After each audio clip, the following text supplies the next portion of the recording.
Assalamualaikum warahmatullahi wabarakatuh. Halo anak-anakku kelas 4. Hari ini kita akan belajar tentang tema 5 yaitu pola hidup gotong royong.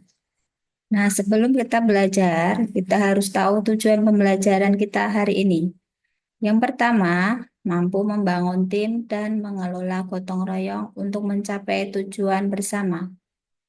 Yang kedua, mampu memberikan contoh pelaksanaan gotong royong untuk mencapai tujuan bersama.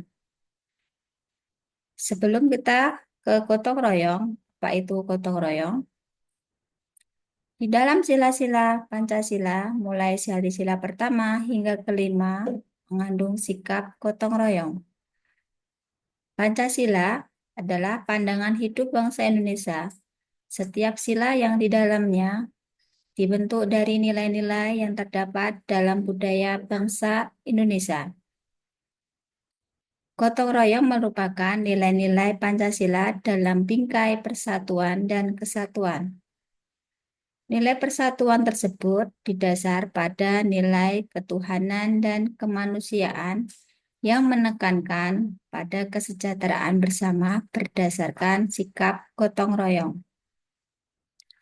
Nah, dalam gotong royong adalah salah satu budaya khas kita yang merupakan kebiasaan hidup masyarakat di Indonesia. Dan yang membedakan antara masyarakat kita dengan negara lain adalah suatu gotong royong. Nah, di sini kita akan belajar tentang gotong royong. Apa itu gotong royong? Gotong royong adalah kerja sama yang dilakukan oleh beberapa orang untuk kepentingan bersama. Kegiatan ini dilakukan secara sukarela dan saling membantu antar anggota masyarakat yang bertujuan agar semua orang merasakan hasil kerjanya dan menjadi cepat selesai. Dari mana asal-usul kata gotong royong? Di sini, kata gotong royong berasal dari bahasa Jawa. Gotong yang berarti angkat dan royong berarti bersama. Dengan begitu, gotong royong dapat juga diartikan mengangkat secara bersama-sama dengan tujuan supaya pekerjaan terasa ringan dan cepat selesai. Gotong royong di sini sebagai masyarakat Indonesia, kita terbiasa melaksanakan gotong royong dalam setiap kegiatan yang membutuhkan bantuan orang lain. Kegiatan gotong royong ini terdapat hampir di seluruh daerah berbagai sebutan atau istilah yang berbeda. Misalnya daerah Aceh, gotong royong disebut dengan alang tulung. Di Jawa disebut dengan sambatan. Di Bali disebut dengan ngayah. Di Sulawesi Selatan disebut dengan amin. Dan banyak lagi yang ada perbedaan nama-nama sebutan gotong royong. Mengapa kita harus bergotong royong? Nah, gotong royong adalah merupakan salah satu nilai luhur penting ditetapkan dalam kehidupan sehari-hari. Gotong royong ini juga termasuk bentuk kerjasama untuk saling meringankan beban antar masyarakat. Di dalam gotong royong, banyak sekali manfaat dari gotong royong. Yang pertama, menciptakan kebersamaan dan menumbuhkan kasih sayang. Kemudian, menumbuhkan sikap saling menolong dan kekeluargaan. Gotong royong juga bisa membuat pekerjaan menjadi lebih ringan dan mudah. Manfaat gotong royong yang lain, pekerjaan dapat terselesaikan dengan cepat. Dapat mempererat rasa persaudaraan, persatuan, dan kesatuan. Kemudian, dapat meningkatkan keamanan lingkungan dan meningkatkan produktivitas kerja. Dan yang terakhir, manfaat gotong royong, terciptanya lingkungan yang aman dan damai. Nah, di mana saja kita harus melakukan kegiatan gotong royong? Gotong royong di sini kita dapat lakukan yang pertama di lingkungan sekolah, bisa juga di lingkungan masyarakat, bisa juga di lingkungan rumah.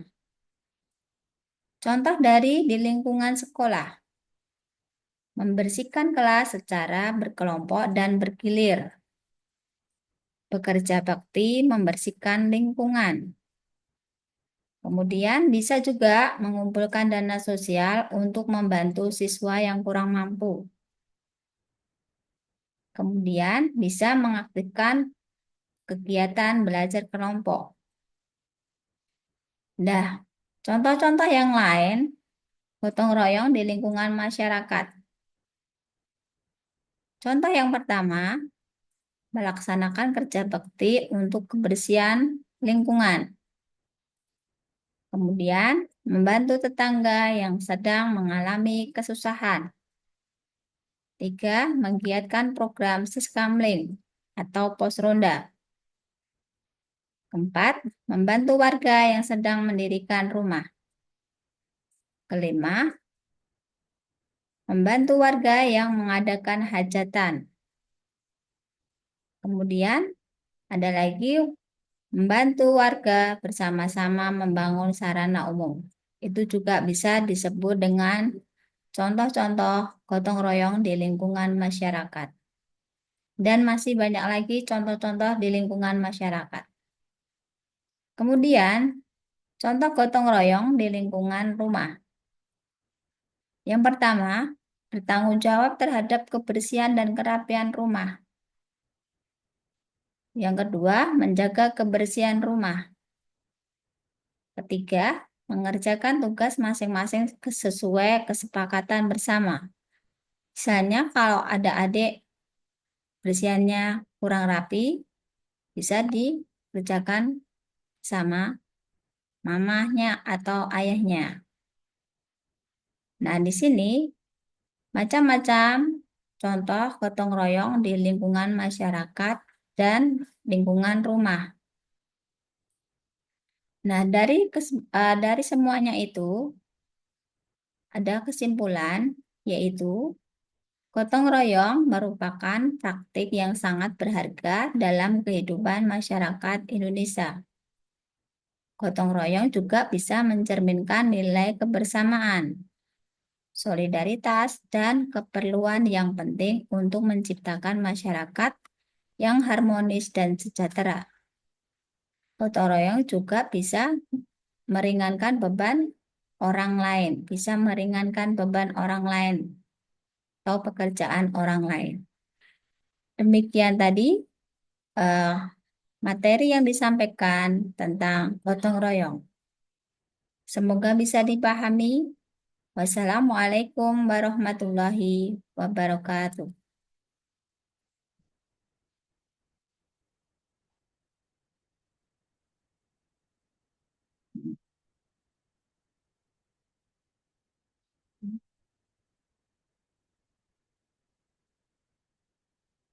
Hmm.